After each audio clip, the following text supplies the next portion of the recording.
بسم اللہ الرحمن الرحیم۔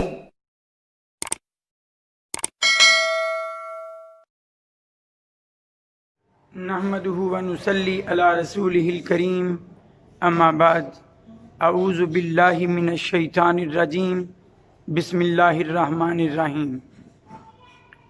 سب دیکھنے اور سننے والوں کو السلام علیکم۔ رب اشرح لی صدری ویسر لی امری واحلل عقدۃ من لسانی یفقہوا قولی۔ اسلام امن، خیر، برکت کا مذہب ہے، اور ہر وہ تدبیر اسلام ہمیں سکھاتا ہے جس کے ذریعے معاشرے میں امن و آشتی، سلامتی اور ایک دوسرے کے لیے خیر و برکت پھیل سکے۔ ان میں سے ایک بہت بڑا ذریعہ جو اسلام نے ہمیں سکھایا وہ سلام کہنے کا طریقہ ہے، وہ سلام کو رواج دینے کی بات ہے۔ قرآن مجید میں سورہ النساء کی آیت نمبر 86 میں اللہ تعالیٰ فرماتے ہیں وَإِذَا حُيِّيتُم بِتَحِيَّةٍ فَحَيُّوا بِأَحْسَنَ مِنْهَا أَوْ رُدُّوهَا، کہ جب تمہیں کوئی سلام کہے تو اس کو اس سے بہتر الفاظ میں جواب دو یا پھر انہی الفاظ میں لوٹا دو۔ سکھایا گیا، کہا گیا کہ سلام کہنے والے کو انہی الفاظ میں لوٹا دو یا اس سے بہتر انداز میں۔ کوئی السلام علیکم کہتا ہے تو السلام علیکم ورحمۃ اللہ کہہ دیا جائے، کہ نبی کریم صلی اللہ علیہ وآلہ وسلم نے ایک حدیث کا مفہوم ہے، یوں فرمایا کہ جس نے السلام علیکم کہا اس کے لیے 10 نیکیاں قرار پائیں، جس نے السلام علیکم ورحمۃ اللہ کہا 20 نیکیاں اس کے لیے درج ہو گئیں، اور جس نے السلام علیکم ورحمۃ اللہ وبرکاتہ یہ الفاظ کہے تو 30 نیکیوں کا حقدار قرار پایا۔ کتنی فضیلت ہے چھوٹی چھوٹی سی بات پر نیکیوں کا انبار۔ آپ دیکھیے جو ہے سلام کس قدر اسلام میں حیثیت اور مقام رکھتا ہے۔ حضرت عبداللہ بن عمرو رضی اللہ تعالیٰ عنہ فرماتے ہیں کہ ایک شخص نے نبی کریم صلی اللہ علیہ وآلہ وسلم سے سوال کیا ای الاسلام خیر، اسلام کی کون سی خصلت، اسلام کی کون سی بات بہترین ہے؟ آپ نے فرمایا تطعم الطعام، دوسروں کو کھانا کھلانا، وتقرئ السلام علی من عرفت ومن لم تعرف، اور ہر اس شخص کو سلام کہنا جسے تو جانتا ہے اور جسے تو نہیں بھی جانتا۔ صحیح مسلم میں حدیث نمبر 39 ہے، اور صحیح بخاری میں 6236 نمبر حدیث میں یہ موجود ہے۔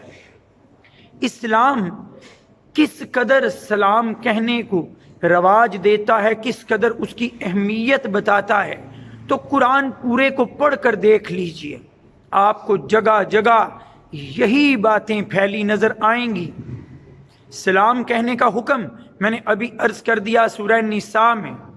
پھر انسان کو جب جنت میں وہ جائے گا تو سب سے پہلے اللہ کی طرف سے اسے سلام کہہ کے ہی استقبال کیا جائے گا۔ سورہ یاسین میں آیت نمبر 58 اور سورہ احزاب میں آیت نمبر 44 میں اس کا ذکر موجود ہے۔ اور نبی کریم صلی اللہ علیہ وآلہ وسلم نے بھی تو فرمایا تھا کہ جنت میں داخلے کا پروانہ، جنت میں داخلے کی کنجی یہ سلام کہنا ہی ہے۔ حدیث میں حضرت ابو ہریرہ رضی اللہ تعالیٰ عنہ سے روایت ہے، صحیح مسلم کی حدیث نمبر 54 میں، کہ نبی کریم صلی اللہ علیہ وآلہ وسلم نے فرمایا لا تدخلون الجنت حتی تؤمنوا، تم جنت میں داخل نہیں ہو سکتے جب تک کہ ایمان نہ لے آؤ، ولا تؤمنوا حتی تحابوا، اور تم ایمان والے نہیں ہو سکتے جب تک آپس میں محبت نہ کرنے لگو۔ اولا ادلکم علی شیء، کیا میں تمہیں ایک ایسی بات نہ بتا دوں کہ جب تم وہ کرو تحاببتم تو تمہاری محبت بڑھے؟ افشوا السلام بینکم، سلام کہنے کو آپس میں رواج دو، پھیلا دو۔ اور کیوں ایسا نہ ہو کہ سلام کہنا ایک مسلمان کا دوسرے مسلمان پر حق ہے۔ حضرت ابو ہریرہ رضی اللہ تعالیٰ عنہ سے ہی روایت موجود، حضرت محمد صلی اللہ علیہ وآلہ وسلم نے فرمایا کہ ایک مسلمان کے دوسرے مسلمان پر 6 حق ہیں، اور ان میں سے ایک ملاقات کے وقت سلام کہنا ہے۔ اور یہ ملاقات صرف دنیا میں ہی نہیں رہ جائے گی، جب جنتی جنت میں بھی ایک دوسرے کے ساتھ ملیں گے تو قرآن میں سورہ یونس کی آیت نمبر 10 میں آتا ہے کہ ان کے اندر جب ملاقات ہوگی جنت میں وَتَحِيَّتُهُمْ، تو ان کا جو باہمی الفاظ ہوں گے ملنے کے وہ سلام، سلامتی کے الفاظ ہوں گے، سلام کہیں گے آپس میں جنتی جب ملاقات کریں گے۔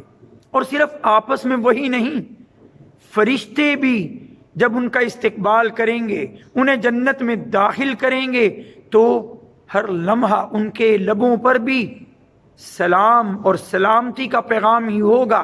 سورہ رعد کی آیت نمبر 24 پڑھ کر دیکھ لیں، سورہ ابراہیم کی آیت نمبر 23 پڑھ لیں، سورہ زمر کی آیت نمبر 73، پھر سورہ انعام آیت نمبر 127، سورہ یونس آیت نمبر 25، تمام کی تمام آیات میں آپ کو جنتیوں کو جو سلام پیش کیا جائے گا اس کا ذکر ہی ملے گا، رب کی طرف سے بھی، فرشتوں کی طرف سے بھی۔